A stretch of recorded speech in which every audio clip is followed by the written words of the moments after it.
I just ran up here. I just came back from the gym and I'm feeling so good. So high vibe. You ever have those moments where you're just like, I've got something to share. I've got to run. I've got to say it right now. Here's what it is. This is one of the most valuable things I've ever heard anyone say in my whole life. And I'm going to tell you this story that I want you to apply in your head. I want you to think, okay, how in my life do I actually get confused over nothing and get stuck over nothing and don't take action over literally fucking nothing?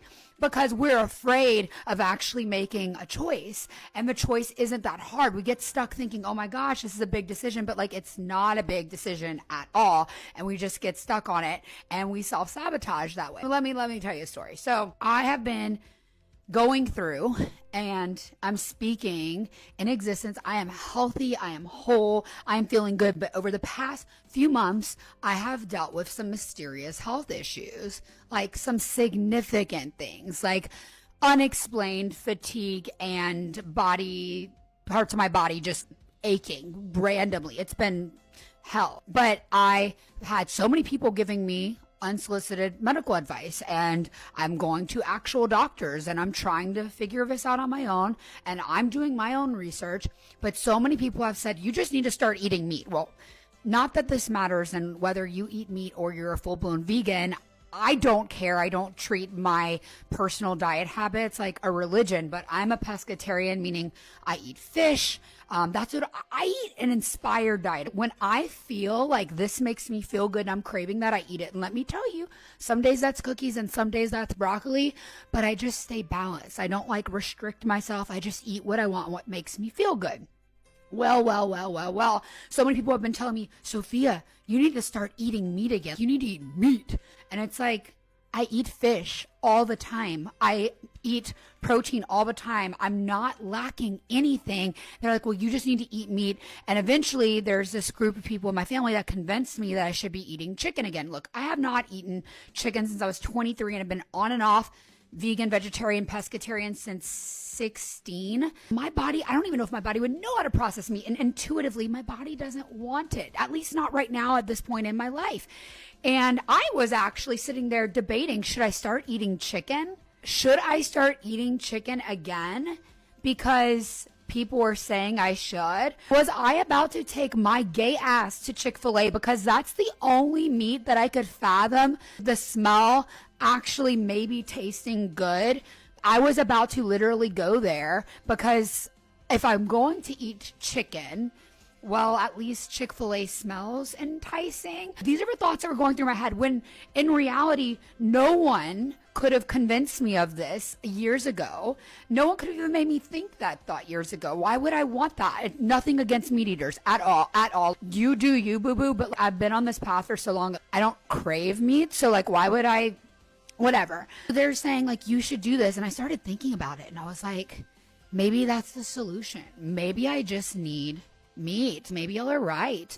And it's so interesting that I let people get in my head about it so much so that I was really contemplating making a decision that I would have never made on my own or have a genuine desire or even better than that, an intuition that's saying, try this, do this, this is what you need. So that's thing number one. I'm talking to my best friend about it. They're saying to eat meat. Maybe I should, but like, I just don't, it doesn't feel like I'm being called to that. And she's like, why in the heck would you do that? Now keep in mind, my best friend loves meat, loves it. And she's like, why would you do that? You don't want meat. You don't want meat. Why would you do? And I was like, okay, yeah, you're right. You know me. Thank you for getting defensive for me. Thank you. Because I was letting other people get in my head to tell me what would be best for me when my body might be going through something, but that's not what's necessarily best for me. That's not what I'm feeling called to. Why would I go with that just because of some peer pressure? Because my family, it worked for someone in my family.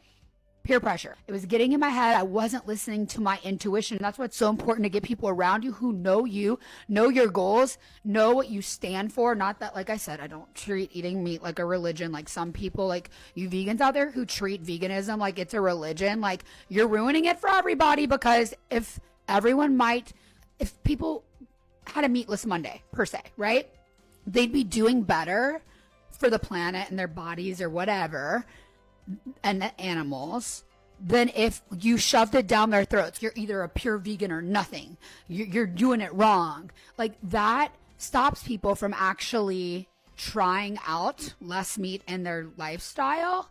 Whoa, major side note there. I just went off on a tangent. But anyway, I can't stand that like religious veganist life. Also, same when it goes like to keto. I'm like, don't tell everyone they have to be exactly this or exactly that. So in my head, my friends heard me say this before, like how much I hate people telling other people what to eat and what's good for someone else's body, which might not be for yours. So she, who is a full-blown meat eater, was like, fuck that shit. You don't like meat? Who's getting in your head? And I was like, yeah. Thanks for reminding me who I am. Fuck that shit. You need someone in your corner who reminds you who you are. Whether it's the little things like eating a bite of chicken when you haven't had one for like 10 years, or the big things like reminding you who you are in your mindset, in your business. And that's who I want to be for you, reminding you who you are. That's what I've done for years with my older podcast. And I'm so happy to be back to just remind you who the fuck you are. You don't eat meat, bitch. Or you do. And if someone's trying to peer pressure you not to, it's like, you eat meat, bitch. Eat it. You like it. Okay, so that's number one. Number two, I wear glasses when I'm working, and I'm just so stuck deciding between two pairs of glasses. To be honest, I've never made this much money in my life before. I've never had disposable income like this. So I'm sitting there thinking, okay, well, the lenses plus the frame's going to be about $600, $700 with tax for these Chanel glasses that I want. I want to make sure I'm picking up the exact frames that I love. And so I've been reaching out to the people that I feel have the best fashion senses in my life, which would be my two best friends. And I'm like, hey, what ones do I pick? And then there's also other friends that have just given me their opinions, and I haven't like really valued it, but now it's in the back of my head. And I'm like, okay, so I've got my two best friends who are really good at fashion, and then I've got other people in my life who have just given me their opinions. And then there's my opinion, which is, oh man, but these are going to look really good for content, right? Like making these videos, but these are going to look good when I'm like dead on, and these are going to look more bougie from the side.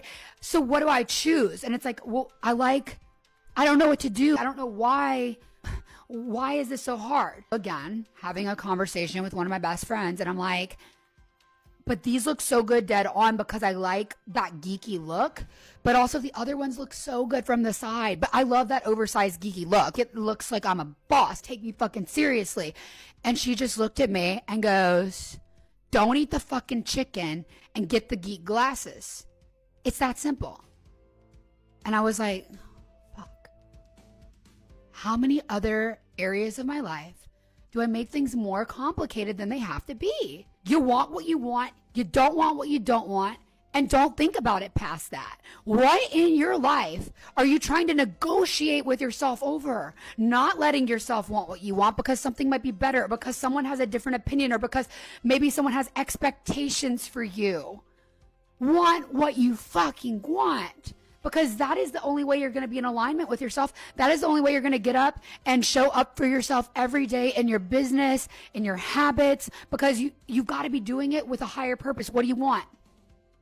What do you want? Because I promise you, if you're getting up and doing things every day for a goal that you really don't want, that someone else wants for you, or an outcome, or you're doing it because you want someone to think something about you. Like if I buy the glasses just because they're going to look good in content from the side versus how I feel when I look in the mirror and look forward at myself, I wouldn't be getting it for the right reason.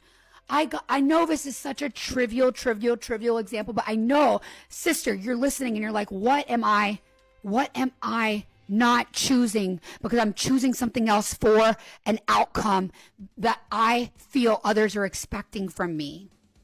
If you are ready to live your life for you and build a personal brand that you can rely on, doing something you love, then keep listening to this podcast and reach out to me. I'd love to work with you. I'd love to audit your social media and help you get to the next level. You deserve to have a profitable personal brand.